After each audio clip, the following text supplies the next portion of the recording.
Libra, welcome back to the Warrior's Journey Tarot. This is going to be your love and romance reading for June 28th to the 30th. For June 28th to the 30th. This is for Libra, Sun, Moon, Rising, and Venus for June 28th to the 30th. Today I'm using the Gustav Klimt Tarot deck. I'm going to pull 8 cards as usual, and I'm going to pull 2 Love Oracle cards as usual. I've already done a bit of a pre-shuffle. This is for Libra, Libra, for Sun, Moon, Rising, and Venus, Libra, Sun, Moon, Rising, and Venus for June 28th to the 30th. June 28th to the 30th, the last 3 days for June 28th to the 30th for Libra. I'll tell you the significance of the placements as I go. Let's cut the deck. All right. First card is you, Libra. Judgment. This is your love interest. King of Swords. Situation between you two. 9 of Cups. Nice. Outcome. 2 of Cups. Beautiful. How you see them.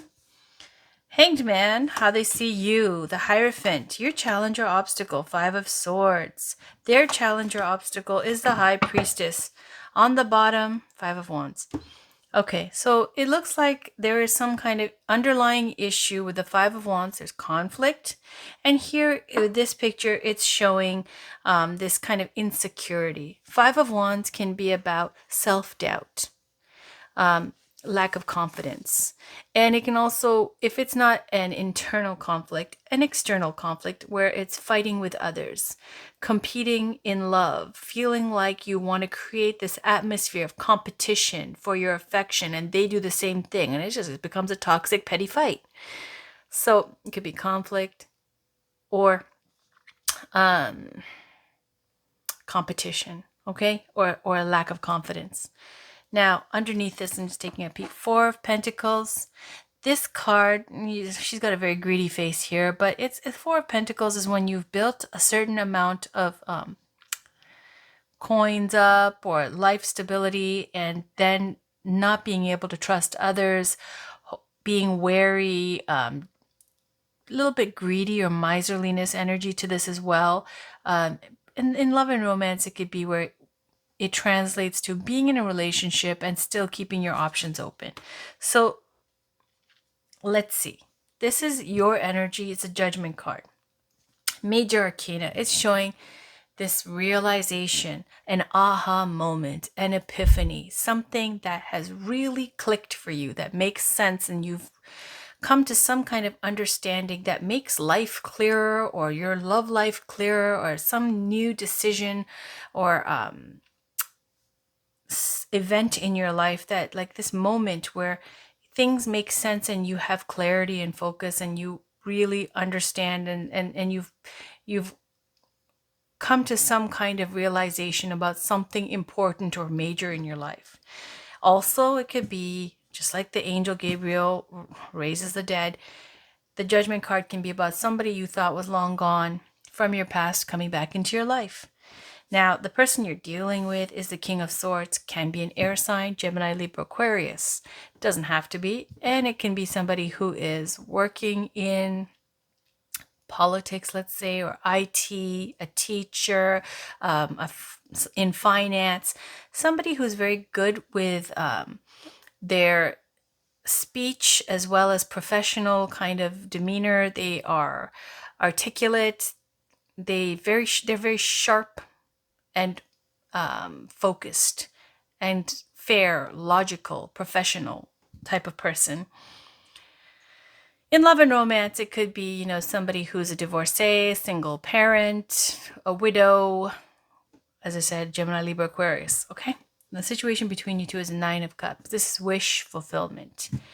So here it's showing this person who possibly has been eating too much and drinking too much. 9 of Cups can be that, okay? Overindulging in the good life. So the 9 of Cups here is showing wish fulfillment, okay? Some wish come true.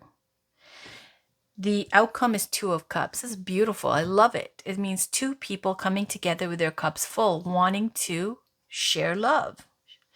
A harmonious partnership, a soulmate connection, some kind of union, wanting to boo up, wanting to lock it down, all of those good things. Okay, so it's a good partnership. How you see the person that you're dealing with is the Hanged Man. When the Hanged Man comes up with someone like the King of Swords, which is a very like single energy, just like the Queen of Swords is, the Hanged Man is somebody who's stuck, somebody who might be intentionally stuck, somebody who's sacrificing their own happiness to benefit other people. Now, this could be their ex or their children, if they have kids. Not prioritizing that instead of prioritizing themselves. And perhaps that's why, their focus is not really love. Okay, the King of the Swords is much more logical, and they're approaching their life. They're like, I can't afford to mess up.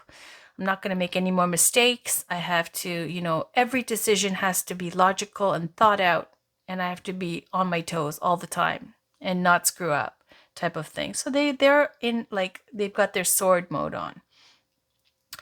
So how you see them is the Hierophant. Sorry, how they see you is the Hierophant. Okay, they see you as somebody who is traditional,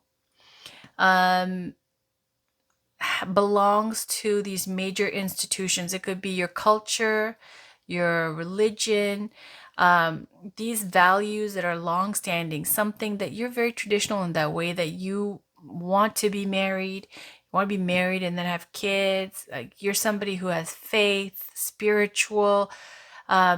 It's all of those things. The Hierophant stands for long-standing institutions. It stands for things like marriage, church, faith. So all of those kind of values, this is what they see you as feeling, is your priorities. Now, your challenge or obstacle is the Five of Swords.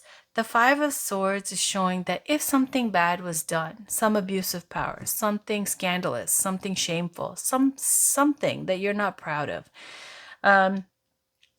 if there was cheating or something along those lines, it's saying that, sometimes in love and romance, it could be you're looking for an forgiveness, let's say, and forgiveness not being granted.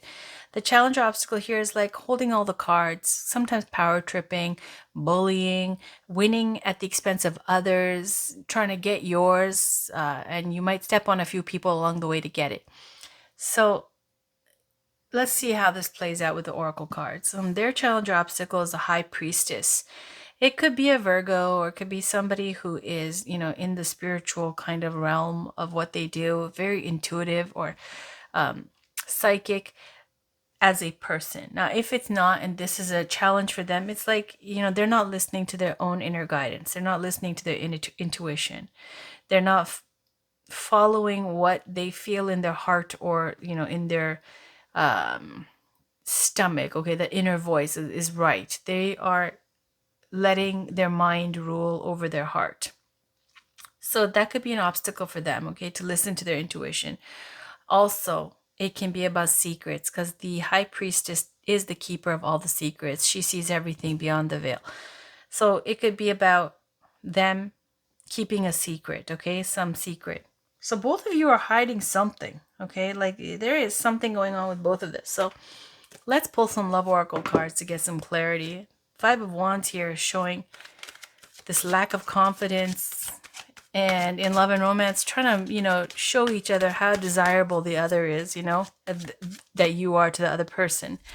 It creates an atmosphere of competition. That creates conflict. That creates doubt. Okay, unrequited love. Here we go. Not enough attraction or chemistry to keep this relationship going. So flirt is on the bottom. Okay, so it's saying this is a situation with, one person is very cool and aloof. Look at this. The High Priestess always reminds me of this person, and the other person's pursuing it. This is where you're in a relationship. You keep each other around. You might be connected on social media. And I feel like this is someone from your past. It's a boost to the ego. It makes you feel good that someone like this is still like crushing on you. And vice versa. But nothing ever happens. You guys see each other sometimes here and there. This goes on. It's like the saga continues. and nothing happens, really. It never manifests into a relationship or a commitment. Why? Because there's not enough attraction or chemistry, and it's saying you both know this. Okay, so one person definitely looks like they care about the other more. Flirt on the bottom, in case this resonates for you, it's just saying, in order to get the passion back up, to put effort into your appearance, to be more playful and exciting and passionate and adventuresome, so that they feel like, you know, they're dating again, like it's exciting kind of thing. So to flirt. Okay, extend your lighthearted energy to others. Let's pull one final card here.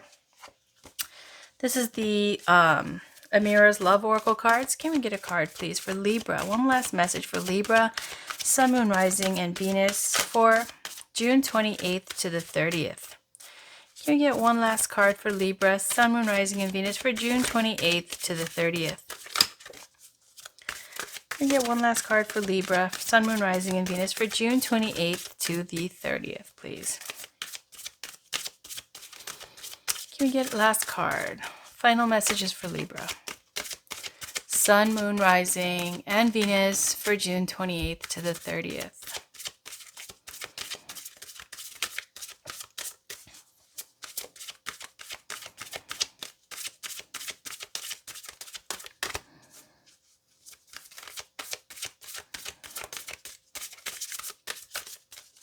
Look at the body language, though. The King of Swords and the Five of Wands underlying energy.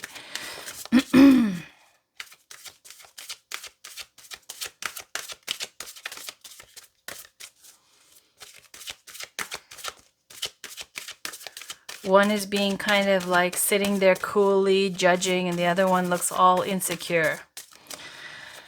Can we get a... there we go. Family. Yeah, okay. On the bottom, work. This is work. This is saying, you know, it could be for some of you workplace romance. For others, it's saying that this is just too much work. Family is when you want to start a family, when you want to build your, you know, future. Or for others, it could be about children are in the mix, and that's influencing the love life here. And for others, it could be like literally, you know, families not approving of this choice. So that is the reading, Libra. It just looks like, you know, there might be some date going on or some kind of like getting together for the 28th to the 30th. There is definitely this element of romance and connection, but it's not deep. It's not big love. It's kind of, as it says, unrequited. Okay, one person cares more than the other. And this is just way too much work. And so if you're not getting what you put in, just forget about it. And otherwise, you know, if you're not so interested, forget about it. So here we've got the Five of Wands and the Four of Pentacles. Two of Pentacles, Five of Cups. Yeah, I feel like this is just like, you know, wanting something, but with the Four of Pentacles, it's not being open and receptive. This is where you're closed off. You know, it might be nice, this idea of being in a relationship, but there's still some kind of healing to do, something that you have to, you know, some growth that needs to occur, some healing that needs to occur before you can open up. Because Four of Pentacles, it's not, it's more focused on coins. It's more focused on ego-driven things. It's not really about love and romance. Like the capacity to hold a big love is not even there. So Five of Wands is showing this kind of insecurity, self-doubt. Yeah, that's your reading, Libra. Not the greatest, but no big deal. It looks like it might be fun in the meantime, in between time, before you do get your big love. Flirt. Have fun. Just enjoy it. Who cares? All right, that's your reading for the 28th to the 30th. I'll be back with your July readings soon, right after these readings. Thanks for watching, Libra. Take care. Bye for now.